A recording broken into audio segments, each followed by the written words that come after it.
लोकसभा चुनाव के 7वें चरण के प्रचार अभियान के आखिरी दिन यानी कि 30 मई को प्रधानमंत्री नरेंद्र मोदी तमिलनाडु के कन्याकुमारी की आध्यात्मिक यात्रा पर जाएंगे। प्रधानमंत्री मोदी यहां 1 जून तक ठहरेंगे। इस यात्रा के दौरान प्रधानमंत्री मोदी विवेकानंद रॉक मेमोरियल जाएंगे और साथ ही उस स्थान पर मेडिटेशन भी करेंगे जहां स्वामी विवेकानंद ने मेडिटेशन किया था।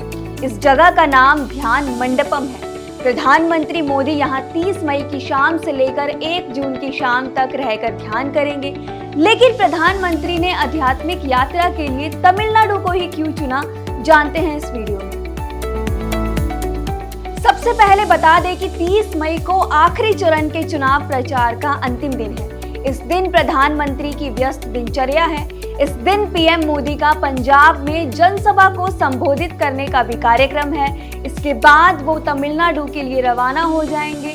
1 जून को देश की 57 लोकसभा सीटों पर मतदान किया जाना है। आपको बता दें कि इससे पहले दोनों लोकसभा चुनाव के समय भी उन्होंने आध्यात्मिक यात्रा की थी।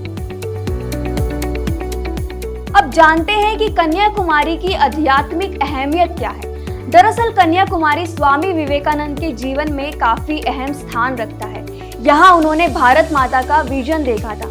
यहाँ का रॉक स्वामी विवेकानंद की जिंदगी का हिस्सा है। यहाँ 3 दिनों तक तपस्या की और विकसित भारत का सपना देखा। अब प्रधानमंत्री नरेंद्र मोदी ने उसी स्थान पर ध्यान करना और स्वामी विवेकानंद के विकसित भारत को साकार करने की प्रतिबद्धता दिखाई है।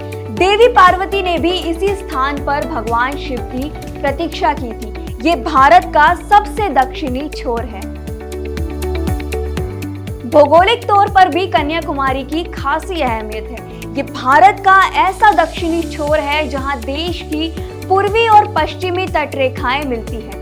ये हिंद महासागर, बंगाल की खाड़ी और अरब सागर का मिलन बिंदु भी है। इस स्थान पर जाकर पीएम मोदी देश को एक प्रकार से राष्ट्रीय एकता का संकेत देना चाह रहे हैं। प्रधानमंत्री मोदी सारे चुनाव खत्म होने के बाद यहाँ जा रहे हैं। ये यात्रा तमिलनाडु को लेकर प्रधानमंत्री के दिल में गहरी प्रतिबद्धता और प्रेम को भी दर्शाती है।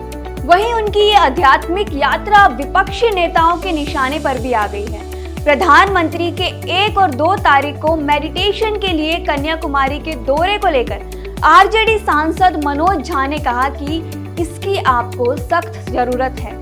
7 चरणों में जिस तरीके से आपने भाषा का इस्तेमाल किया, मटन, मछली, मंगलसूत्र, भैंस खोल ले जाएगा, आखिर में मुजरा तक आ गया।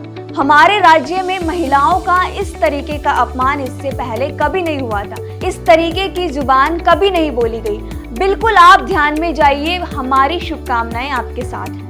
पूरे 7 चरण में जिस प्रकार की भाषा का आपने इस्तेमाल किया, मटन, मछली, मंगलसूत्र, भैंस खोल ले जाएगा, टूटी तोड़ ले जाएगा, बिजली आपकी काट देगा और आखिर में तो मुजरा तक आ गया। हमारे राज्य में महिलाओं का इस प्रकार का अपमान कभी नहीं हुआ था। इस प्रकार की जुबान बोली नहीं।